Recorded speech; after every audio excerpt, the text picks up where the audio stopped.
Assalamualaikum warahmatullahi wabarakatuh.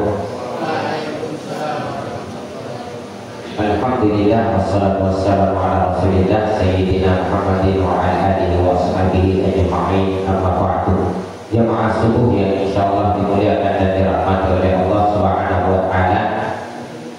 Imam Al-Ghazali yang dikenal sebagai Abu Hamid Muhammad bin Muhammad Al-Ghazali. Jadi Imam Al-Ghazali itu nama aslinya adalah Muhammad bin Muhammad. Artinya bahwa namanya sendiri adalah Muhammad, nama bapaknya Muhammad juga, nama kakeknya Muhammad. Makanya dikenal sebagai Muhammad bin Muhammad Al-Ghazali. Beliau ini adalah rujukan kita dalam warga Nahdien dalam bidang tasawuf. Makanya kita dalam mencari referensi pelajaran baik di internet ini, maka ketika mau belajar tasawuf maka harus cantumkan ya Imam Al-Ghazali. Kalau mau belajar akidah maka cantumkan Imam Asy'ari. Kalau mau belajar fikih hukum maka jangan cuma tanyakan di internet apa hukum ini. Karena akan muncul berbagai macam pendapat, tetapi dicantumkan menurut ulama Syafi'iyah. Artinya sesuai dengan ulama yang pemahamannya adalah mazhab Syafi'i. Makanya kita itu rujukan kita dalam bidang akidah itu ya Asy'ari, Imam Asy'ari. Makanya supaya kita di Nahdien itu warga NU, kita ini berakidah Asy'ari, bermazhab Syafi'i, bertasawuf Al-Ghazali, dan bertarekat Qadiriyah. Ya, bertarekat rujukan kita adalah Syekh Abdul Qadir Jailani. Imam Al-Ghazali dalam kitabnya Ihya Ulumuddin itu membagi puasa itu menjadi 3 tingkatan. Jadi nanti kita cek kita sebenarnya di tingkatan puasa yang mana. Ada namanya kata Imam Al-Ghazali ya saumu, ya tingkatan saumul umum, puasanya orang umum. Artinya ini puasanya kebanyakan orang. Apa itu? Puasaumu anil muftiri wal mubtiri, yaitu puasa dari makan dan minum dan segala sesuatu yang membatalkan puasa. Jadi ini umum. Artinya bahwa orang yang berpuasa dalam tingkatan ini dia tidak makan, dia tidak minum, dan menghindari segala sesuatu yang membatalkan puasa. Ini kalau secara fikih sudah sah puasanya. Artinya bahwa orang yang berpuasa menahan diri dari makan, minum, dan segala sesuatu yang membatalkan puasa, itu kalau dari kewajiban sudah gugur kewajibannya. Adapun dia memperoleh pahala puasa atau tidak itu tergantung seberapa besar maksiat daripada tubuhnya, matanya, maka itu akan berpengaruh pada nilai daripada puasanya. Karena puasa itu seperti nilainya misalkan 100, kalau dia melihat yang bening-bening, yang seksi-seksi dikurangi 10, ya, lihat lagi yang keduanya dikurangi lagi 10, kemudian kata-katanya terucap kata-kata kotor dikurangi lagi 10. Semakin banyak kesalahan yang diperbuat maka akan menghabiskan pahala puasanya. Sehingga kata Nabi, rubba sha'imin laisa lahu min as-siyamihi illa al-ju'a wal 'atshu. Banyak orang yang puasa namun tidak ada nilai dari puasanya. Artinya gugur kewajibannya dalam berpuasa, namun tidak ada pahala yang diperoleh. Kenapa? Karena dia puasa dari makan dan minum, namun matanya tidak berpuasa, telinganya tidak berpuasa. Nah, makanya ini tingkatan yang pertama. Apakah kita akan ada di tingkatan pertama ini atau di tingkatan kedua? Apa tingkatan puasa yang kedua? Kata Imam Al-Ghazali adalah ya saumu anil muftiri wal mubtiri wa anil jawari. Ya, dan puasanya yang tingkatan yang kedua ini adalah puasa menahan diri dari makan, minum, dan segala sesuatu yang membatalkan puasa. Kemudian tambahannya adalah wa wal jawari anil maksiat, dan seluruh anggota tubuh kita dari bermaksiat kepada Allah Subhanahu wa taala. Makanya yang masuk level tingkatan kedua ini itu tidak lagi jalan-jalan sunyi. Ya, jadi kenapa? Karena orang kalau jalan-jalan sunyi itu akan sulit menjaga matanya. Ya, makanya orang kalau berada di tingkatan level kedua ini itu tidak jalan-jalan sunyi, tidak keluyuran yang tidak bermanfaat. Tapi kan kita di pesantren ini sekolah juga, makanya pentingnya namanya ghaddul basar, tundukkan pandangan. Karena kita jangan sampai hanya berada di level pertama. Kita paling tidak kata ulama ada di level kedua. Jangan hanya menahan diri dari makan minum, tetapi mata dari melihat sesuatu yang diharamkan Allah. Kemudian telinga dari mendengar sesuatu yang tidak seharusnya untuk didengar. Kalau siang hari berpuasa datang orang ada gosip terbaru, maka tutup telinga. Tapi ini ya gosipnya suruh sekali. Oh kalau begitu nanti sebentar habis buka puasa. Kenapa? Karena orang yang berada di level kedua ini itu bukan cuma tidak makan dan minum, tetapi telinganya juga dipuasakan. Sehingga ketika ada orang yang ingin berbicara dengannya sesuatu yang tidak baik, maka dia bisa mengatakan ini shaim, saya sedang berpuasa. Ya, tingkatan level kedua ini bukan cuma matanya, telinganya, tetapi kakinya juga berpuasa. Berpuasa dari bepergian yang tidak bermanfaat. Ya, makanya kalaulah misalkan dengan keluarnya kita dari rumah, dengan kita tidak tidur, kita tidak berhenti untuk bermaksiat kepada Allah, maka disinilah posisinya tidurnya orang yang berpuasa lebih baik. Ya, adalah ibadah baginya.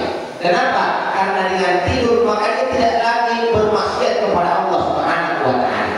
Jadi ini level puasa yang kedua menurut Imam Al-Ghazali.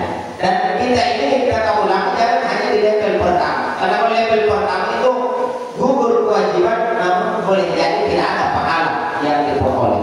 Kalau level kedua, ini ada pahala yang diperoleh. Namun ada level ketiga kata Imam Al-Ghazali. Namun ini bukan levelnya kita. Ini levelnya para nabi. Ini levelnya para wali Allah. Ini levelnya para kekasih Allah. Kalau Nabi itu mengatakan mataku tertidur tetapi hatiku tetap berzikir. Kita ini tidak bisa. Kalau kita ini kita berzikir tetapi hati tidak berzikir. Kita ini dengar pengajian saja masih tidur.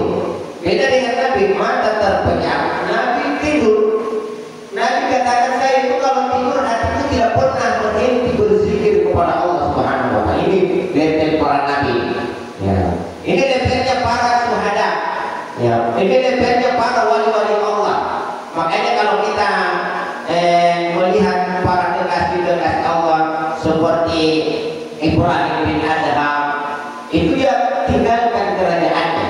Karena puasa level ketiga ini dikenal sebagai puasa hati dan pikiran. Bukan cuma menahan diri dari segala yang membatalkan, menahan anggota tubuh dari perkara-perkara yang haram, tetapi pikiran juga ditahan dari amma siwallah, dari segala sesuatu yang selain Allah Subhanahu wa taala. Hati dipuasakan dari keinginan-keinginan. Maka orang yang berada di level ketiga ini tidak lagi pikirkan nanti lebaran pakai baju apa, sebentar puasanya kita bukanya apa.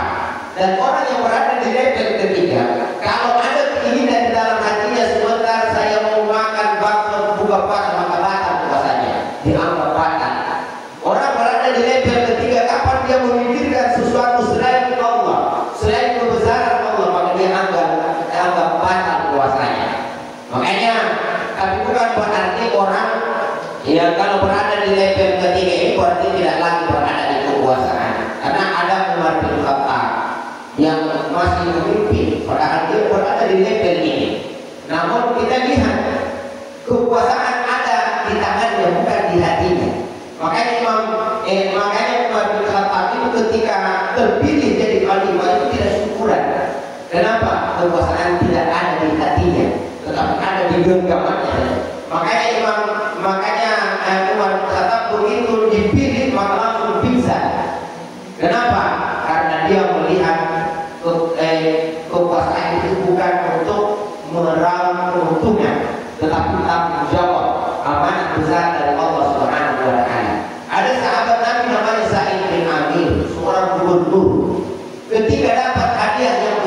Jadi Sa'id bin Amir gubernur, namun dia dinobatkan sebagai orang termiskin di daerahnya.